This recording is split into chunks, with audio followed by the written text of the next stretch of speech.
Berbekal skill serta kecepatannya, pemain PSM itu langsung melakukan sebuah akselerasi. Ia kemudian mengirimkan sebuah umpan yang langsung diselesaikan dengan sempurna oleh Marcelino Ferdinand. Gol kemudian tercipta dan membuat fans Garuda langsung bergembira merayakan gol super keren tersebut.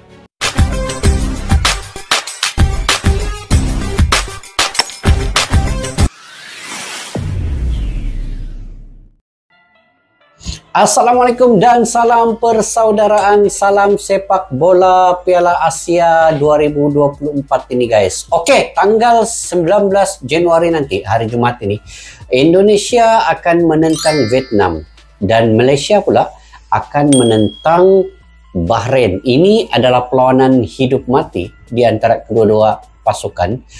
Indonesia dan juga Malaysia perlu wajib menang guys. Perlu wajib menang, itu kata kuncinya. Seandainya imbang, seandainya kalah, maka peluang untuk ke babak, ke peringkat seterusnya itu tidak lagi bermakna untuk kedua-dua tim ini. Jadi wajib menang dan wajib mempersembahkan permainan yang menarik, yang baik, dan penyudahan ataupun cetakan hasil akhir itu yang penting. Mesti menang. Sama ada 1-0, 2-1 ataupun berapalah, yang penting menang. Jangan kalah. Kalau kalah maka peluang tertutup untuk tim Malaysia dan Indonesia ke peringkat seterusnya. Jadi perlawanan lepas kita sudah ketahui di antara tim di Asia Tenggara, 4 tim, Malaysia, Indonesia, Vietnam dan juga Thailand. Satu sahaja yang menang, yaitu Thailand menentang Kazakhstan, menang 2-0. Yang lain semua kalah. Malaysia kalah 4-0, Vietnam kalah 4-2, Indonesia kalah 3-1. Dan kalah paling besar yaitu Malaysia guys, 4-0.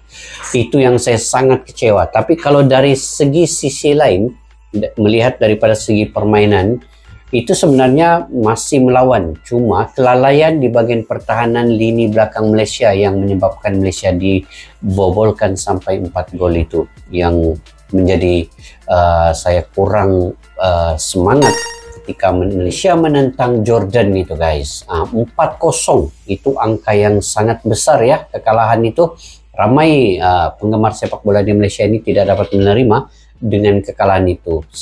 Sebab apa?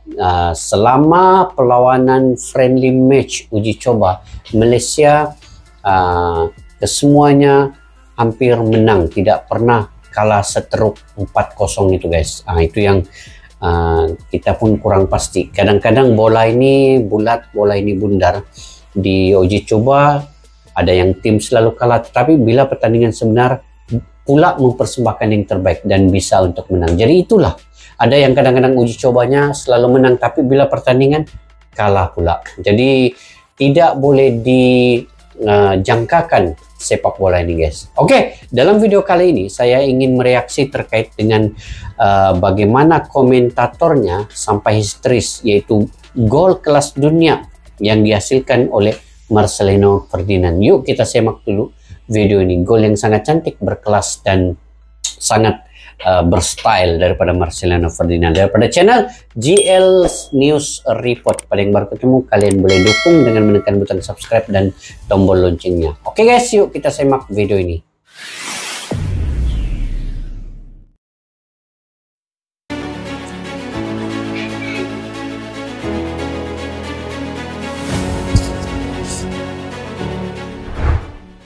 Pada pertandingan melawan Irak, Indonesia memang kalah dengan skor 3-1. Kekalahan yang membuat skuad Garuda harus lebih bekerja keras lagi jika ingin lolos ke babak 16 besar. Namun di balik kekalahan tersebut, ada satu momen yang cukup menarik. Momen yang dimaksud adalah gol yang dicetak oleh Marcelino, di mana gol itu ternyata melalui proses yang luar biasa. Proses yang membuat komentator pertandingan sampai kagum dengan apa yang ditunjukkan oleh pemain timnas. Lantas bagaimana ceritanya? Berikut ini adalah jawabannya. Ini guys, kita tengok gol nih. Beragam reaksi proses gol berkelas dari timnas Indonesia. Ya, dalam beberapa pertandingan terakhir, timnas Indonesia selalu kesulitan mencetak gol. Hal itulah yang menjadi satu faktor di balik kekalahan demi kekalahan yang terus dialami oleh skuad Garuda. Contohnya yang terjadi pada pertandingan uji coba beberapa waktu yang lalu. Saat itu, Indonesia memainkan 3 pertandingan dan hanya mampu mencetak 1 gol. Sebaliknya, gawang timnas malah diberondong sebanyak 11 kali, masing-masing dari Libya dan timnas Iran. Tentu sebuah kondisi yang kurang baik sebelum Indonesia bermain di ajang yang sesungguhnya, yakni Piala Asia. Oh, masih Ekrawan. Oh, sayang sekali. Sayang sekali kita lihat pemirsa sebuah kesalahan di daerah pertahanan Indonesia. Indonesia kalah kan 3 perlawanan yang terakhir mereka uji coba. Tetapi dalam pertandingan sebenar, walaupun mereka kalah 3-1, tetapi mereka ada semangat melawan, mereka boleh mencetak gol juga. Itu yang kuat semangatnya Indonesia itu. Tetapi Malaysia dalam uji coba semua menang, tetapi tidak semua menang lah. Ada yang imbang, macam menentang China imbang, kemudian menentang lain-lain tim juga menang ya. Tidak ada yang kalah. Kalah itu sewaktu perlawanan Pesta Bola Merdeka itu menentang Tajikistan. Nah itu kalah 2-1. Tetapi yang beberapa seri perlawanan uji coba sebelum Piala Asia ini imbang dan kemenangan. Tetapi dalam perlawanan sebenar mereka tidak dapat mencetak gol lah setakat ini. Saya mengharapkan perlawanan kedua nanti juga Malaysia coba bangkit lah menentang Bahrain nanti. Bukan senang juga ya menentang Bahrain. Dan Indonesia akan menentang Vietnam ya. Perlu wajib menang guys. Kita doakan ya. Indonesia akhirnya dimanfaatkan tadi oleh Omar. Osama. Oh, sayang sekali. Libya ini memang kuat Libya ini. Lini pertahanan dan Osama pemainnya memang sangat berbahaya. Oh, lagi-lagi pemirsa, hati-hati dan sukar dipercaya. Seperti dejavu, gimana sebuah back pass dari Rizky Ridho. Ajang Piala Asia akhirnya dimulai. Kesulitan mencetak gol pastinya masih menghantui timnas Indonesia. Namun usaha demi usaha terus dilakukan agar kesulitan itu tidak terjadi lagi di lapangan. Namun usaha itu harus mendapatkan tantangan karena lawan yang dihadapi Indonesia adalah timnas Irak. Lawan yang pastinya sangat sulit untuk ditaklukkan. Memang sulit karena rankingnya begitu jauh ya, di ranking yang ke-70 ya. Irak ini ranking sehingga meski sulit, nyatanya Jun Indonesia 2023 mampu mencetak gol saat melawan wakil Timur Tengah tersebut. Gol itu bermula dari lapangan tengah hingga bola tiba-tiba berada di kaki Ivan Yenar. Pemain berusia 20 tahun itu kemudian memberikan bola kepada Yakob Sayuri. Berbekal skill serta kecepatannya, pemain PSM itu langsung melakukan sebuah akselerasi. Ia kemudian mengirimkan sebuah umpan yang langsung diselesaikan dengan sempurna oleh Marcelino Ferdinand. Gol kemudian tercipta dan membuat fans Garuda langsung bergembira merayakan gol super keren tersebut. Tengok. Wih, tengok. Marcelino tiada kawal dia di tepi sini. Langsung. Oh, kencang nih. Tapi Yakob Sayuri ini pun bagus ya main dia. Dia mengelirukan pertahanan sebelah kanan sana tuh sampai dia dapat membawa cross.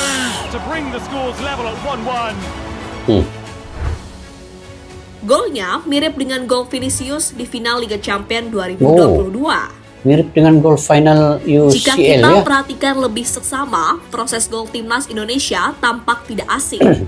Setelah diingat-ingat, gol tersebut ternyata sangat mirip dengan gol yang dicetak oleh Vinicius Junior di final Liga Champions. Saat itu, pemain asal Brazil tersebut mendapatkan umpan mendatar dari Valverde. Umpan yang langsung diselesaikan oleh Vinicius. Dan tadi malam, Marcelino dan Yakob Sayuri kembali mencetak gol dengan cara serupa. Hampir sama.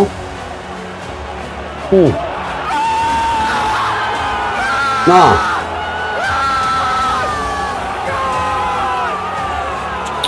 Final UCL ya.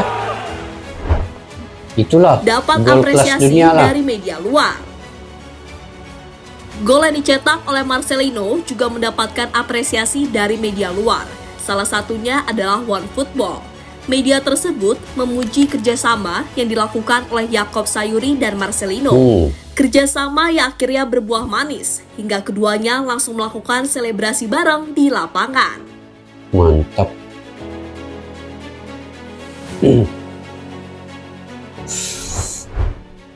Dapat pujian dari media Indonesia.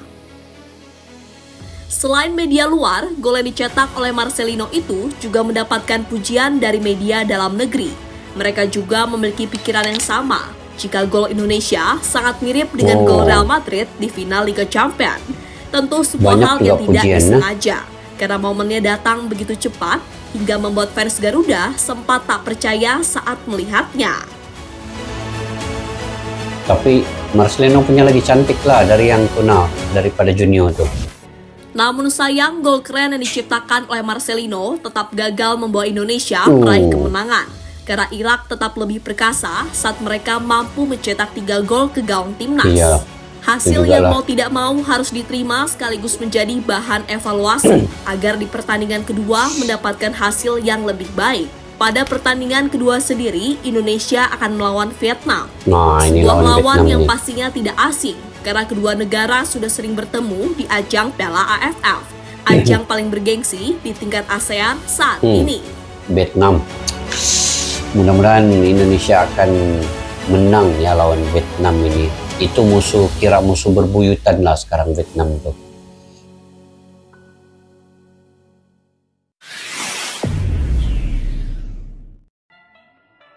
Oke guys, itu tadi gol daripada Marcelino Ferdinand. Memang gol yang berkelas dunia ya. Jadi sebelum ini pun saya coba mengharapkan sebenarnya penyerang Indonesia yaitu Rafael Struijk ya bergandingan Ramadan Sananta sebenarnya di hadapan untuk mencetak gol. Manakala saya juga menginginkan bagian tengah itu adanya Marcelino Ferdinand, McLeod, Ivar Jenner, dibantu oleh kalaulah ada sebelah kiri dan kanan sama ada Witan Sulaiman ataupun Asnawi Mangku Alam itu daripada sayap, kedua-dua sayap. Kalau dulu ada Sadil tetapi Sadil sudah tidak, mungkin Witan Sulaiman atau Egy Maulana dan juga Asnawi di bagian sayap membantu.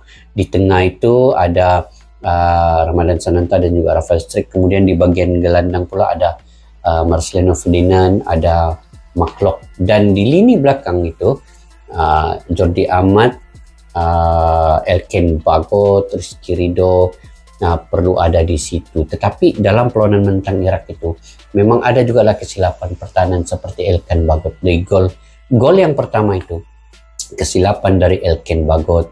Kemudian gol kedua juga mereka tidak berapa mengawal pertahanan, walaupun penjaga gol Hernando Ari coba sedaya upaya, tetapi pertahanan Indonesia itu agak longgar sedikit ya. Jadi perlu perlawanan menentang Vietnam nanti di bagian lini belakang itu memperbaiki lagi kesilapan-kesilapan yang ada, seperti Elkan Bagot perlu lebih cekap lagi dalam mengendalikan bagian lini belakang. Jordi Amat oke, Rizky Ridho pun oke, bersungguh-sungguh, bersemangat. Elkan Bagot cuma kadang-kadang dia lalai ya, terlepas bola, itu yang masalah. Dan dari segi kecepatan permainan itu Indonesia saya ingat dia laju main, cuma mungkin mereka kekurangan dari segi postur tubuh ataupun mungkin stamina perlu ditingkatkan lagi. Itu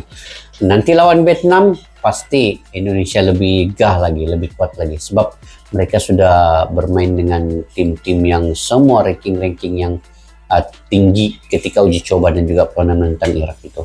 Oke, kita doakan sama-sama hari Jumat ini Indonesia akan menentang Vietnam, dan Malaysia juga kita doakan akan menentang Bahrain. Walaupun memang agak sukar di atas kertas datanya, faktanya begitu, karena lawan semua ranking yang tinggi-tinggi. Tetapi kita tetap memberikan dukungan. Saya tetap memberikan dukungan kepada Malaysia. Kalian memberikan dukungan kepada Indonesia.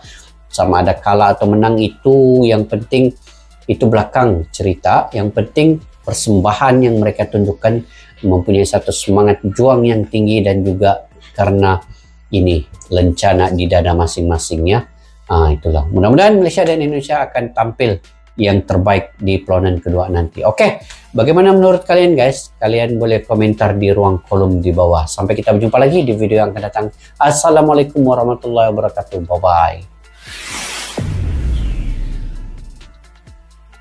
Bye-bye.